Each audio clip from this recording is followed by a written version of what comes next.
நல்லா ஹெல்த்தியா நல்லா டேஸ்டா எப்படி செய்யுதுன்னு பார்க்கலாம். 300 கிராம் சிக்கன் எடுத்திருக்கேன். 1 டேபிள் ஸ்பூன் அளவுக்கு பெப்பர் சேர்த்துக்கலாம். 1.5 டேபிள் ஸ்பூன் அளவுக்கு கார்ன்ஃபிளவர் மாவு சேர்த்துக்கலாம். 1/2 டீஸ்பூன் இஞ்சி பூண்டு பேஸ்ட், தேவையான அளவு உப்பு சேர்த்துக்கலாம். கொஞ்சமா லெமன் ஜூஸ், ஒரு முட்டை. இந்த அளவுக்கு நல்லா மிக்ஸ் பண்ணிட்டு ஒரு 10 நிமிஷம் அப்படியே ஊற விடுங்க. சிக்கன் பொரிக்கிற அளவுக்கு எண்ணெய் சேர்த்துக்குங்க. இப்போ வந்து ஒரு பீஸா எடுத்து சேர்த்துக்கலாம். கொஞ்ச நேரம் வெந்ததுக்கு அப்புறம் திருப்பி விடுங்க. இந்த அளவுக்கு செவந்து வந்ததும் எடுத்துடலாம். இப்போ ஒரு பாத்திரம் வச்சுக்கலாமா. ஒரு 4 டேபிள் ஸ்பூன் அளவுக்கு எண்ணெய் சேர்த்துடலாம். 10 பல்லு பூண்டு எடுத்து பொடியா நறுக்கிருக்கேன்.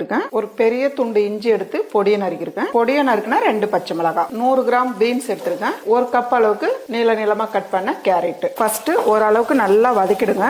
1/2 டீஸ்பூன் அளவுக்கு இஞ்சி பூண்டு பேஸ்ட் சேர்த்துக்கலாம். 1 குடமிளகாய் எடுத்திருக்கேன். ஒரு 100 கிராம் கோஸ் எடுத்திருக்கேன். ஓரளவுக்கு வதக்கினா போதும். இப்போ வெஜிடபிள்ஸ் எல்லாம் இப்படி சைடா இப்படி தள்ளிடுங்க. கொஞ்சமா எண்ணெய் சேர்த்துடலாம். நான் வந்து 3 முட்டை எடுத்திருக்கேன். முட்டைக்கு மேல கொஞ்சமா உப்பும் மிளகு தூளும் சேர்த்துக்குங்க. முட்டை சேர்த்து இந்த அளவுக்கு வெந்ததுக்கு அப்புறம் அப்படியே திருப்பி விட்டுருங்க. 2 பக்கமும் இந்த அளவுக்கு நல்லா செவந்து வந்துடணும். இப்போ வந்து இது நல்லா கட் பண்ணிக்கோங்க.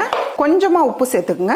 1 டீஸ்பூன் அளவுக்கு பெப்பர் கலந்து விட்டுருங்க. பாஸ்மதி வந்து நல்லா உதிரியா வடிச்சு வச்சுக்கோங்க. இப்போ இது கொஞ்சமா சேர்த்துக்குங்க. இதுக்கு மேல கொஞ்சமா உப்பு சேர்த்துருங்க. 1 டீஸ்பூன் அளவுக்கு பெப்பர். இது கூடவே நம்ம பொரிச்சு வச்சிருக்க சிக்கன், 1/4 கைப்பிடி அளவுக்கு ஸ்ப்ரிங் ஆனியன். இப்போ இதெல்லாம் சேர்த்து நல்லா கலந்துருங்க. அவ்வளவுதாம்மா, நல்ல ஒரு டேஸ்டான chicken fried rice ready. Download ShareChat.